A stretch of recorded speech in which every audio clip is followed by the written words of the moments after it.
Assalamualaikum warahmatullahi wabarakatuh. Perkenalkan nama saya Eka Wardina dengan NIM 411-2011-012 dari Akuntansi Manajerial AM Malam 6A Malam. Di sini saya akan mempresentasikan proposal metodologi penelitian saya yang berjudul Analisis Pengaruh Transaksi Cashless pada Perilaku Konsumtif Masyarakat Kota Batam. Yang pertama adalah latar belakang.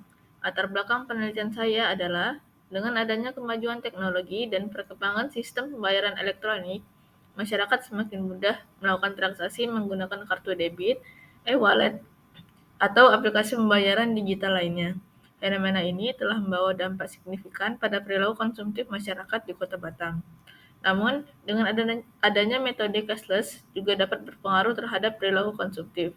Dikarenakan, dengan adanya cashless, masyarakat menjadi kurang adanya kesadaran diri terhadap pemakaian uang. Penelitian ini adalah penelitian replikasi dengan menggunakan variabel yang sama. Perbedaan penelitian ini dengan sebelumnya yaitu pada penelitian sebelumnya menggunakan kota Polandia dan juga menguji pengaruh COVID-19. Pada penelitian ini menggunakan variabel cashless dengan pengaruh perilaku konsumtif di masyarakat Kota Batam.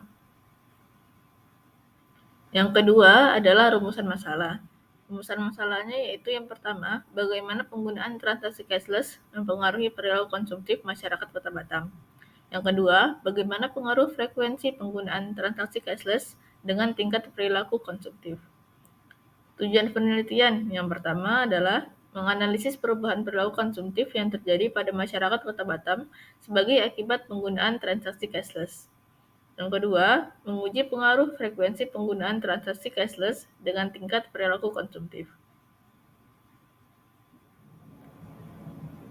Selanjutnya adalah manfaat penelitian.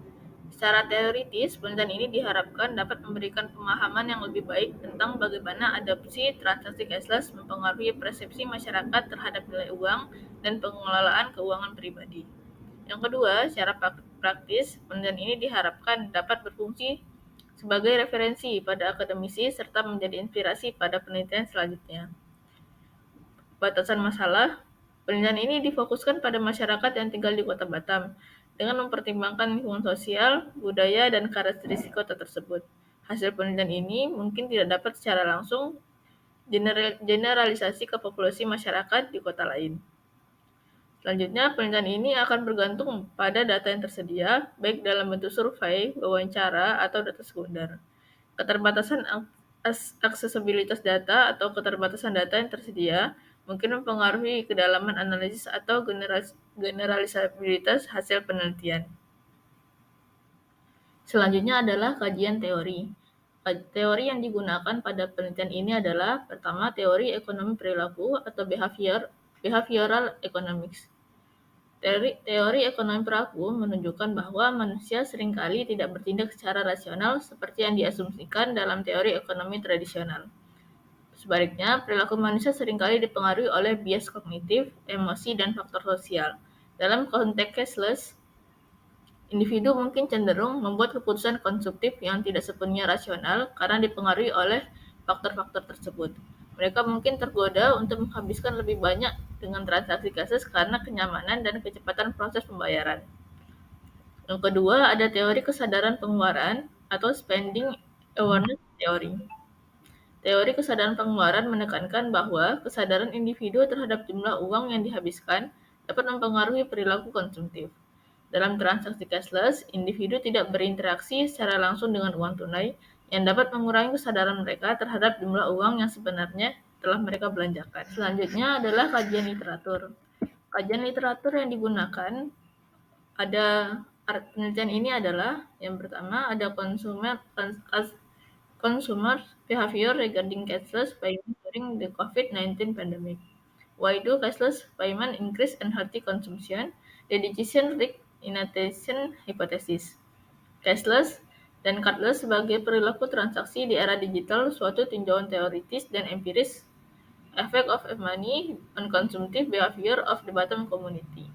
The influence of social environment, cultural factor, and self-concept on consumptive behavior of a wallet user in Madiun City. Pengaruh kemudahan transaksi non-tunai terhadap sikap konsumtif masyarakat Kota Makassar, self-control terapi, daily accounting, and focus group diskusi reduce consumptive behavior of e-money used in millennials. Influence of consumption values on adoption of cashless society in emerging economies. The moderating effect of perceived cost. Cashless transaksi, a study on intention and adoption of e-wallets. Analisis pengaruh transaksi cashless, e-wallet, ShopeePay, dan minat beli terhadap perilaku konsumtif pada generasi milenial di kota dan pasar. Selanjutnya adalah pengembangan hipotesis. Hipotesisnya yang pertama adalah terhadap hubungan positif antara frekuensi penggunaan transaksi cashless dengan tingkat perilaku konsumtif. Yang kedua, terdapat hubungan negatif antara kesadaran pengeluaran dan penggunaan transaksi cashless. Metode penelitian. Yang pertama adalah operasional variabel dan pengukurannya, yaitu transaksi cashless dan perilaku konsumtif. Yang kedua, jenis dan sumber data, yaitu metodologi kuantitatif dan penelitian kuantitatif. Yang ketiga, instrumen penelitian. Instrumen penelitian yang digunakan adalah menggunakan kuesioner. Selanjutnya adalah waktu, lokasi, dan objek penelitian. Penelitian dilakukan selama 5 bulan dengan menyebarkan kuesioner secara online menggunakan Google Form kepada responden di wilayah Kota Batam. Selanjutnya, teknik penetapan jumlah sampel. Jumlah sampel dalam penelitian ini adalah 80 orang. Teknik penarikan sampel. Penelitian ini menggunakan probability sampling sebagai metode pengambilan sampelnya. Teknik pengumpulan data yaitu menggunakan kuesioner. Selanjutnya adalah teknik pengolahan data, yaitu uji validitas dan uji reliabilitas. Dasar pengambilan keputusannya, jika nilai Converge alpha lebih besar 0,06, maka kuesioner atau angket dinyatakan reliable atau konsisten. Jika nilai Converge alpha kurang dari 0,06, maka kuesioner atau angket dinyatakan tidak reliable atau tidak konsisten. Teknik yang selanjutnya adalah teknik analisis data.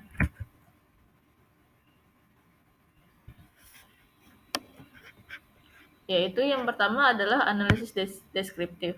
Analisis deskriptif yaitu teknik ini digunakan untuk memberikan gambaran yang ringkas tentang data yang diperoleh.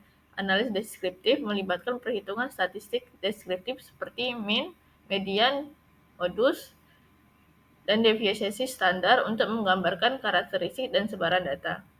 Selanjutnya adalah asumsi klasik, yaitu serangkaian asumsi yang harus dipenuhi agar hasil analisis regresi menjadi valid dan reliable. Kemudian asumsi klasik penting karena jika asumsi ini tidak terpenuhi, maka interpretasi hasil analisis regresi dapat menjadi bias atau tidak akurat. Selanjutnya adalah uji ketetapan model dalam penelitian. Proses untuk menguji sejauh mana model statistik yang dibangun sesuai dengan data yang diamati. Uji ketetapan model digunakan untuk mengevaluasi sejauh mana model statistik dapat menjelaskan variasi dalam data. Selanjutnya adalah uji regresi linear berganda, yaitu metode statistik yang digunakan untuk menganalisis hubungan antara satu variabel dependen dengan dua atau lebih variabel independen. Tujuan dari uji regresi linear berganda adalah untuk menguji sejauh mana variabel independen tersebut secara bersama-sama mempengaruhi variabel dependen. Selanjutnya yaitu uji hipotesis atau uji signifikansi parsial atau uji T, yaitu metode statistik yang digunakan untuk menguji apakah koefisiensi regresi individu dalam model regresi linear berganda secara signifikan berbeda dari 0. Uji T digunakan untuk mengevaluasi apakah variabel independen tertentu memberikan kontribusi yang signifikan terhadap variabel dependen dalam konteks model regresi. Selanjutnya adalah daftar pusaka. Daftar pusaka ini diambil dari beberapa artikel yang terdapat pada kajian literatur, kajian teori, dan sebagainya. Selanjutnya adalah lampiran. Pada lampiran ini terdapat tabel kuesioner dari artikel utama sebelumnya. Kemudian adalah screenshot hasil dari tes plagiasi Turnitin. Baiklah, hanya itu saja yang dapat saya sampaikan. Kurang dan lebihnya mohon maaf. Assalamualaikum warahmatullahi wabarakatuh.